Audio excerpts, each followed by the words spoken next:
ಈಗಾಗಲೇ ತನಿಖೆ ಮಾಡ್ತಾರೆ, ಇನ್ವೆಸ್ಟಿಗೇಷನ್ ಹಂತದಲ್ಲಿದೆ ಮತ್ತು FIR ಹಾಕಿದ್ದಾರೆ. ಈ ಥರ ಸಮಯದಲ್ಲಿ ನಾನು ಕಮೆಂಟ್ ಮಾಡಿದ್ರೆ ತಪ್ಪಾಗುತ್ತೆ. ಈ ಥರ ಒಂದು ಸಂದರ್ಭದಲ್ಲಿ ಅದು ಇನ್ವೆಸ್ಟಿಗೇಷನ್ ಮಾಡ್ತಾರಲ್ಲ, ಅದಕ್ಕೆ ಸಾಲ.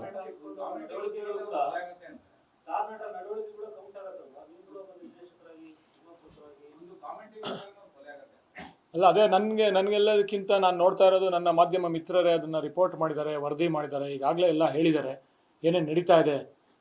ಒಂದು ಕ್ಷಣಕ್ಕೂ ಡೆವಲಪ್ಮೆಂಟ್ಸ್ ಎಲ್ಲ ನೀವೇ ನೀಡ್ತಾ ಇದ್ದೀರಾ, ಅದನ್ನೇ ನಾನು ಒಬ್ಬ ವೀಕ್ಷಕನಾಗಿ ನೋಡ್ತಾ ಇದ್ದೀನಿ. ಅದು ಇನ್ವೆಸ್ಟಿಗೇಷನ್ ನಡೀತಾ ಇದೆ, ನಡೀಲಿ, ಪೊಲೀಸವ್ರು ಮಾಡ್ತಾ ಇದ್ದಾರೆ. ಅದ್ರ ಬಗ್ಗೆ ನಾನು ಕಮೆಂಟ್ ಮಾಡೋದು ಈ ಒಂದು ಸಂದರ್ಭದಲ್ಲಿ ಸರಿ ಇರೋದಿಲ್ಲ. ಅದಕ್ಕೆಲ್ಲದಕ್ಕಿಂತ ಮುಖ್ಯವಾಗಿ ಈ ಒಂದು ಪತ್ರಿಕಾಗೋಷ್ಠಿಯನ್ನು ಒಂದು ಬಸವಣ್ಣ ಅವರ ಕವನ ಮೂಲಕ ಏನು ಮಾಡ್ತೀನಿ, ಅದೇ ನಿಮ್ಮ ಒಂದು ಸಿಂಬಾಲಿಕ್ ಆಗಿ ನಿಮಗೆ ಒಂದು ಉತ್ತರ ಕೊಡುತ್ತೆ ಅನ್ಸುತ್ತೆ.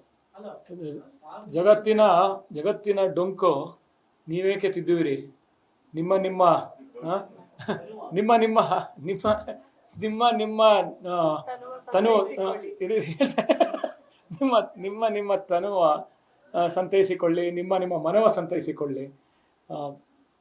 ನೆರೆಮನೆಯ ಪಕ್ಕದಲ್ಲಿ ದುಃಖಕ್ಕೆ ಅಲ್ಲಲ್ಲ ಕಣ್ಣೀರುವ ಮೆಚ್ಚಿ ನಮ್ಮ ಕೂಡಲ ಸಂಗಮ ದೇವ ಅಂತ.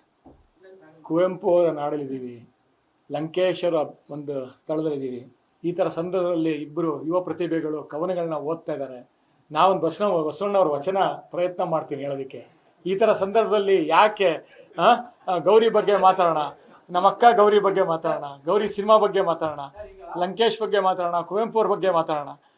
ಇಂಥ ಸಂದರ್ಭದಲ್ಲಿ ಇವೆಲ್ಲ ಯಾಕೆ ಬೇಕು? ನ್ಯೂಸ್ ಫಸ್ಟ್ ನಿರ್ಭೀತಿಯಿಂದ ನಿಮ್ಮ ಪರವಾಗಿ.